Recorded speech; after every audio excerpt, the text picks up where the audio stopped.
Next topic is application of elasticity. Elasticity का application क्या होगा? इलास्टिसिटी के बारे में पढ़ चुके। मीन्स डिफॉर्मिंग फोर्स किसी भी बॉडी पे अप्लाई करो और उसके बाद जैसे डिफॉर्मिंग फोर्स हटाओगे तो वो अपना ओरिजिनल शेप और साइज वापस ले लेगा, तो उसको हम क्या बोलते हैं? वो इलास्टिसिटी। ठीक है, उसके पास इलास्टिक प्रॉपर्टी है। अच्छा, उसका एप्लीकेशन क्या होगा उसके बारे में हम लोग स्टडी करेंगे। ठीक है, तो पहला एप्लीकेशन आता है कि कोई भी मेटेलिक पार्ट होता है मशीनरी का, उसको इतना स्ट्रेस कर दिया जाता है कि वो अपने इलास्टिक लिमिट को क्रॉस कर सके। ठीक है, must be too much stressed, must be too much stressed, बहुत ज़्यादा क्या करते हैं उसको हम लोग स्ट्रेस्ड कर देते हैं। Beyond elastic limit, beyond elastic limit, beyond elastic limit, elastic limit से भी ज़्यादा उसको स्ट्रेस कर देते हैं। तो उसका अच्छा, अगर हम किसी भी सब्सटेंस को इलास्टिक लिमिट से ज़्यादा अगर हम इसको स्ट्रेस कर देते हैं या इसको स्ट्रेस प्रोवाइड करते हैं तो क्या होगा? उसका परमानेंट सेट हो जाएगा। वो कैसा हो जाएगा? परमानेंट सेट हो जाएगा। मीन्स अब उसमें अगर हम लोग फर्दर फोर्स अप्लाई करेंगे उसका शेप एंड साइज चेंज नहीं होने वाला है, यही चीज़ कर दिया जाता है। अच्छा, मान लो अगर ऐसा नहीं करेंगे तो मेटेलिक पार्ट क्या होगा? ठंडी में हल्का से क्या कहते हैं, हल्का से कंप्रेस हो जाएगा। ठीक है, गर्मी आएगी वैसे फिर से इलॉन्गेट कर जाएगा। होता है बहुत थोड़े अमाउंट में होता है, इसलिए उसको क्या कर देते हैं हम लोग? एक बियॉन्ड लिमिट को क्रॉस कर देते हैं, इलास्टिक लिमिट को क्रॉस कर देते हैं, जिससे उसकी इलास्टिक प्रॉपर्टी खत्म हो जाती है और बचता क्या उसके पास? सिर्फ और सिर्फ प्लास्टिसिटी बचती है। और प्लास्टिसिटी से होता क्या? मीन सिर्फ और सिर्फ उसके पास क्या बचता है? स्ट्रेस बचता है। तो उस केस में क्या होता है? परमानेंट सेट हो जाता है और वो बॉडी अपना shape and size bar bar change नहीं करती है, इसलिए उसको हम लोग बहुत ज़्यादा इलॉन्गेट करते हैं। तो सेकंड एप्लीकेशन हो गया हमारा। सेकंड एप्लीकेशन, अच्छा आप लोग क्रेन तो देखे होंगे। क्रेन में क्या यूज़ किया था? रोप यूज़ किया था किसी भी सब्सटेंस को उठाने के लिए। ठीक है, हैवी सब्सटेंस जिसको हाथों से नहीं उठा सकते उसको हम लोग हाइड्रोलिक क्रेन होता है। ठीक है, उसके यूज़ की वजह से हम लोग उसको ऊपर उठाते हैं। अच्छा, वहाँ पे जो रोप होता है उसकी रेडियस कितनी होनी चाहिए? कितना मास को उठाना है तो उसकी उस मास को उठाने के लिए उसकी रेडियस कितनी होनी चाहिए, ये कितना स्ट्रेस वहाँ पे लगेगा, वो सब कैसे कैलकुलेट करते हैं हम लोग? वो सब हम लोग इलास्टिसिटी के एप्लीकेशन से करते हैं कैलकुलेट। कौन सा फॉर्मूला अप्लाई करते हैं? क्या होता है हमारा? Stress equals to force upon area का फॉर्मूला यूज करते हैं। कौन सा यूज करते हैं? Force upon area. और एरिया क्या होता है? Pi r square. उसी पाई आर में जो आर आता है वो रोप का रेडियस होता है। उसी रेडियस से हम पता लगाते हैं कि कितना फोर्स लगाना चाहिए किसी भी बॉडी पे कि रोप आसानी से वहां पे वर्क करेगा। ठीक है, मीन्स मैक्सिमम स्ट्रेस कितना होना चाहिए। And the last third application, one of the most important application है ये। जैसे ब्रिज जो बनती है, ठीक है, डिजाइनिंग ऑफ ब्रिज, जो ब्रिज की डिजाइन कहते हैं वहां पे भी इलास्टिसिटी का बहुत इंपॉर्टेंट रोल है। ठीक है, मीन्स ब्रिज में कितना डेविएशन होना चाहिए। देखो कि ब्रिज कितनी पतली सी और कितने कम स्टैंड पे वो खड़ी रहती है। क्यों खड़ी रहती है? Due to elasticity property. अब वहां पे कौन सा फॉर्मूला यूज करते हैं, कैसे उसका विड्थ और लेंथ वेरिएट करता है, उसके लिए फॉर्मूला यूज करते हैं हम लोग डेविएशन का, that is delta.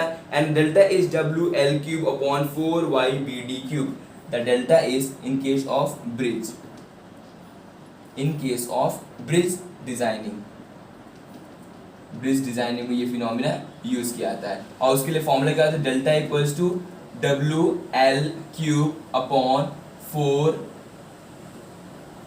4YBD cube. ठीक है, ये किसका फॉर्मूला होता है? ये फॉर्मूला होता है डेल्टा का, जो अप्लाई होता है उस केस में जहां पे ब्रिज होगा। अच्छा समझिए फॉर्मूले में है क्या क्या चीजें। ठीक है, यहाँ पे क्या क्या आ रहा है? W आ रहा है, L आ रहा है और Y आ रहा है, B आ रहा है और D आ रहा है। तो यहाँ पे अलग अलग चीजें, डेल्टा तो जान रहे हो मीन्स कितना डेविएशन होगा। डेविएशन कहने का मतलब है ये ब्रिज होगी, कुछ इस तरीके से ब्रिज बनती है। ठीक है, इस तरीके से बनती है ब्रिज, हल्का इस तरीके से डेविएटेड फॉर्म में ब्रिज होती है। ठीक है, अब यहाँ पे क्या होता है? यहाँ पे डेविएशन टर्म जुड़ा था। ठीक है, यहाँ पे क्या होगा? डेविएशन टर्म, इसका कुछ ना कुछ लेंथ होगा और यहाँ पे हम लोग लेंथ क्या लिए? L, that is the length L यहाँ पे लिया गया। ठीक है, इसका कुछ ना कुछ थिकनेस होगा, मीन्स यहाँ पे क्या होगा? इसका डेप्थ D होगा। D क्या है? डेप्थ। कितना इसकी? थिकनेस, कुछ ना कुछ थिकनेस होगी। ठीक है, ये होगी इसकी thickness, this is the D। ये क्या होगा? यहाँ से यहाँ तक ये हो गया इसका ब्रेथ पॉइंट। ठीक है, आगे समझ में कौन सी चीज किससे जुड़ा हुआ है। ठीक, और W क्या होगा? मीन्स कितना इस पर लोड अप्लाई किया था। बॉडी हम लोग यहाँ पे इस पर चलेंगे, गाड़ियाँ चलेंगी तो W कितना लोड लगेगा, तो ये इसका फॉर्मूला होता है डेविएशन का। अब देखो यहाँ पे क्या है, जो डेल्टा है W के डायरेक्टली प्रोपोर्शनल है। इसका मतलब कि अगर वेट बॉडी का बढ़ेगा तो डेविएशन क्या होगा? डेविएशन भी इंक्रीज कर जाएगा। जाहिर सी बात है, अगर वेट बढ़ाओगे तो डेविएशन क्या ऐसे मान लो पहले फ्लैट है, हल्का सा डेविएशन डाउनवर्ड ऐसे हो जाएगा। देखो इस तरीके से फ्लैट ऐसे डाउनवर्ड हो जाएगा, डाउनवर्ड डायरेक्शन में हो जाएगा। नेक्स्ट डायरेक्टली प्रोपोर्शनल होता है लेंथ के, जिसका लेंथ होगा उसको लेंथ को भी बहुत ज्यादा करना पड़ेगा। ठीक है, नेक्स्ट अगर y कम होगा means young modulus, and the B breadth कम होगा एंड डेप्थ कम होगा तो भी डेविएशन उस केस में बढ़ जाएगा, ठीक है। तो ये इसका रिलेशन हो गया।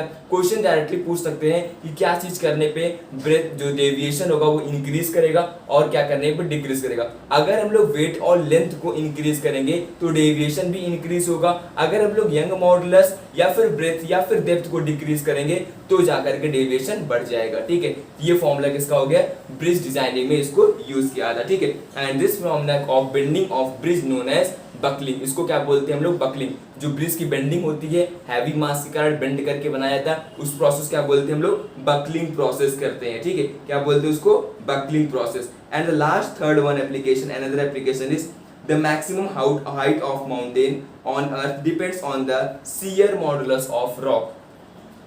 जो shear modulus होगा रॉक का उसी के बेसिस से डिफाइन होगा कि मैक्सिमम माउंटेन का हाइट कितना होगा, ठीक है। अच्छा एग्जांपल के लिए एक एग्जांपल लेते हैं कि माउंट एवरेस्ट या फिर मैक्सिमम माउंटेन का साइज कितना हो सकता है, ठीक है। कैसे कैलकुलेट करोगे, मैक्सिमम माउंटेन का साइज कैसे कैलकुलेट होगा, वो सब चीज हम लोग इसी चैप्टर से हम लोग सीखेंगे कैसे करेंगे। इसी का ही एक एप्लीकेशन है। नॉर्मली कितना होगा वहां पे प्रेशर, दैट इज एच रो जी के इक्वल होगा, कितना होगा, एच रो जी के इक्वल होगा। अब ये किसके इक्वल होगा, that is the speed of light. Speed of light कितना होती है, 3 × 10⁸ कितना होती है, 3 × 10⁸। अगर हम करें हाइट कैलकुलेट करना तो कितना होगा, 3 × 10⁸ अपॉन क्या हो जाएगा, रो मल्टीप्लाई बाई जी। अब यहाँ पे आता है डेंसिटी और जी, तो डेंसिटी यहाँ पे कितना होगा, डेंसिटी हम लोग कितना लेंगे, डेंसिटी हम लोग रॉक का लेंगे। नॉर्मली रॉक कितना होता है, 3 × 10⁻3। तो क्या हो जाएगा फॉर्मूला, 3 × 10⁸ अपॉन 3 × 10⁻3 मल्टीप्लाई बाई जी। जी को कितना ले लेते हैं, 9.8। जी कितना लेते हैं हम लोग, 9.8। अच्छा देखो जब इसको तुम लोग सॉल्व करोगे तो क्या आएगा, नियर अबाउट 10 किलोमीटर आएगा। कितना आएगा, नियर अबाउट 10 किलोमीटर आएगा। मींस मैक्सिमम माउंटेन लेंथ कितनी हो सकती है, 10 किलोमीटर हो सकती है। अब देखो हाइट किस पे डिपेंड कर रहा है, अगर डेंसिटी कम होगी और जी की वैल्यू ज्यादा होगी तो माउंटेन की हाइट्स भी बढ़ सकती है, ठीक है। मास की अगर मान लो रॉक जो यूज किया गया उसकी डेंसिटी कम है तो हम लोग आसानी से उसका हाइट, माउंटेन का हाइट बढ़ा सकते हैं। This is the near about value of mount Everest. Mount Everest लगभग इतना ही किलोमीटर साइज होती है, ठीक है। ये हो गए कुछ इलास्टिसिटी के एप्लीकेशंस।